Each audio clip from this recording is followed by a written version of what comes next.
Tous les problèmes économiques et financiers auxquels nous sommes confrontés aujourd'hui procèdent de ce que nous n'avons pas la main-d'œuvre qualifiée pour faire le travail. Ce déficit de la main-d'œuvre qualifiée, c'est le problème majeur.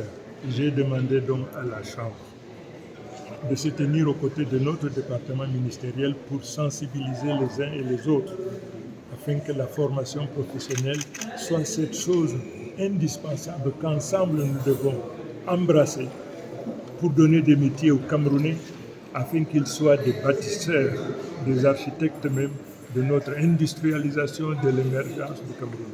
Tout a tourné autour de ça. Les Camerounais ne travaillent pas parce qu'ils n'ont pas de métier. Il faut leur en donner à travers la formation professionnelle. Au cours de l'année 2024 qui va commencer, nous allons d'abord faire aboutir l'important projet que constitue le nouveau CGPS.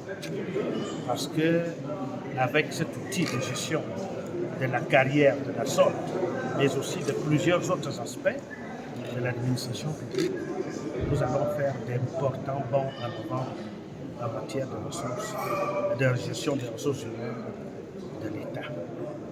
Nous sommes également en train d'aller vers l'aboutissement d'un autre projet intéressant et important. C'est la plateforme de vérification de l'authenticité des diplômes. Voyez-vous, nous connaissons d'énormes difficultés pour faire évoluer les dossiers des jeunes gens qui accèdent à la fonction publique. Parce que nous avons l'obligation de nous assurer au préalable que les diplômes que ces jeunes gens nous apportent sont de vrais et non faux. Et pour le moment, comme je vous ai souvent dit, nous sommes obligés d'écrire aux administrations et institutions qui ont délivré ces diplômes.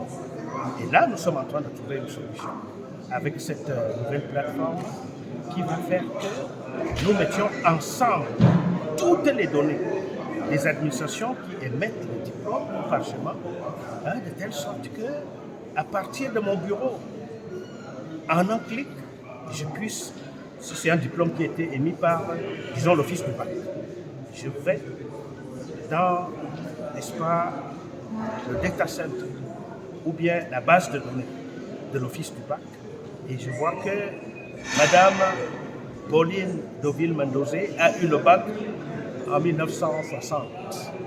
Je vais là-dedans et je vérifie si parmi les lauréats de 1960, il n'y a pas Pauline Deauville-Mendozé, moi je comprendrais que ce n'est pas un bon diplôme. Et nous ne pouvons pas quitter ce dossier jusqu'à ce que toute la lumière soit faite.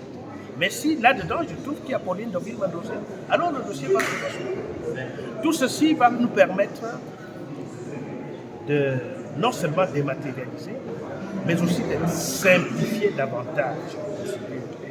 Parce que, suite aux hautes directives du président de la République, il s'agit maintenant de faire vite et bien.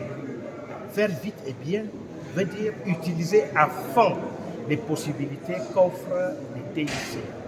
Et nous sommes dans ce processus. C'est pour ça que, par exemple, les lauréats des écoles normales, je crois que vous avez entendu très peu de plaintes, pour ne pas dire pas de plaintes du tout, au cours de l'année 2023. Parce que la promotion de 2022 qui est sortie, c'est des jeunes gens qui ont été intégrés très rapidement. Sur les 3600 quelque chose de dossiers que nous avons reçus, il reste moins de 100 qui ne sont pas encore intégrés ou qui n'ont pas encore de matricule. Tout simplement à cause de l'incomplétude du dossier, parce qu'il manque des papiers fondamentaux, des documents fondamentaux, ou alors parce que le diplôme n'est pas encore identifié. Et donc, lorsque tout cela va être mis ensemble, nous allons faire des bons en avant en termes de traitement rapide et efficace des dossiers des agents publics. Évidemment, tout cela demande des moyens, parce que, vous savez bien, la modernisation, ça a un coût, et nous travaillons dans ce sens. Nous allons également poursuivre les chantiers dans le sens de la modernisation, justement, avec la réforme administrative, qui doit également connaître des bons en avant, parce qu'il faut harmoniser tous les systèmes, les organigrammes et tout le reste, de telle sorte que nous parlions tous le même langage. On parle le même langage. Et enfin, dernier projet qui nous tient à cœur, il y a d'abord cette vaste campagne que nous souhaiterions mener sur l'ensemble du territoire, une sorte de dialogue avec les usagers du service public. Nous constatons que nous faisons beaucoup de choses, mais les usagers ne semblent pas toujours très au fait de ce qui se fait. C'est pour ça que nous voulons aller vers eux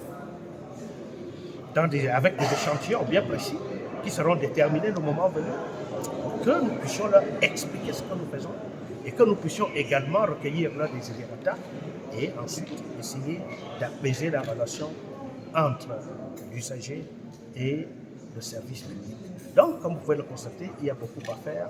Nous sommes résolument engagés et nous voulons simplement remercier les honorables députés d'avoir accepté que cette enveloppe de 15 milliards 93 millions de francs CFA que nous avons proposée soit acceptée.